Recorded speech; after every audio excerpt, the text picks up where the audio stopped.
Hi guys, a quick video about the too dark to watch issue for my YouTube videos. And if you're the sort of person who generally just listens to these videos and doesn't watch them, stop doing that right now, because a lot of what I'm going to be doing in this particular video is rambling a little whilst your eyes look at the screen and make a decision, okay?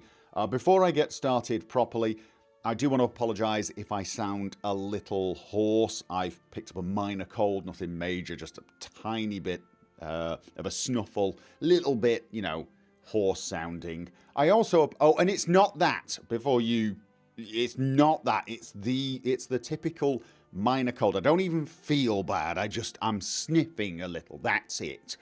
A bit of a sniffle. I also apologise if you can hear banging in the background. My youngest is having a disco, so you'll just have to bear with. So, today's Let's Play is actually quite a dark one. It takes place either mostly at night or mostly in dungeons. And in fact, one of the dungeons is a very, very dark one. It's one of the Dawnguard dungeons.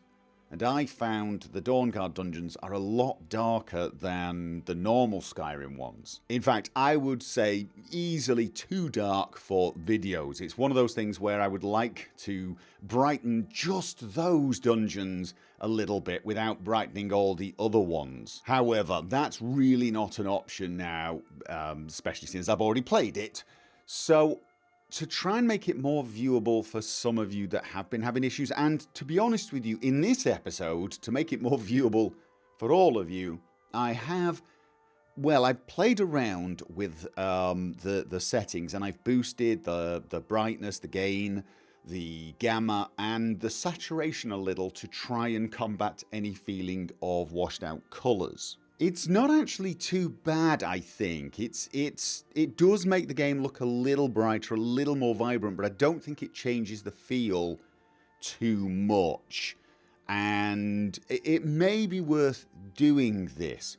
But I did notice when outside, on occasion, in some weathers, it did look a little, well, not washed out exactly, because I did manage to combat that.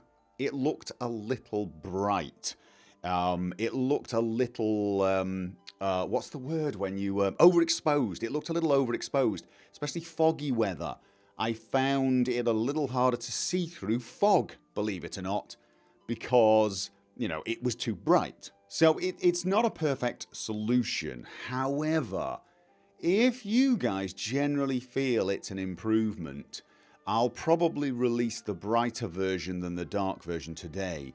And then what I'll do is I'll go back to the other episodes that I've already edited, and I will try to find all the scenes that are dark and specifically boost those. Rather than just do a blanket boost across the entire video, what I'll do is I'll go in and I'll cut the scenes up into small portions and only brighten the portions that need it. Or if it's a very dark video, I'll probably do something more like brighten the entire track and then cut out bright scenes and move them up so that they don't get the brightness. Something like that. I can try to make it more targeted so that the brightness is only applied when needed. Obviously that will be a little time consuming, so I only want to do this if it's something that people actually notice and think is a good idea. And obviously I don't want to do it if people are looking at it going, no, it's too bright now. Stop it. Go back to how it was. So I'm sort of like, you know, I want to hear your feedback watching the footage that's on screen now to tell me, is the brighter side of the screen easier to watch than the darker one?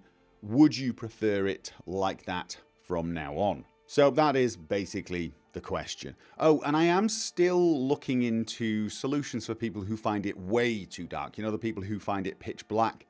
Because this boost probably won't be enough to make it viewable for you. The amount I would have to boost the brightness to make it viewable for you would make it look like a white snowstorm for everyone else. So I am still looking into solutions. And right now I'm leaning towards actually extensions that will brighten YouTube videos for your browser. Obviously that's not going to help people who watch on the YouTube app, but the more people we can fix this problem for, the better. Anyway, that is it. So thank you for listening, and more importantly for watching and posting a comment down below, hopefully. Okay, thank you very much.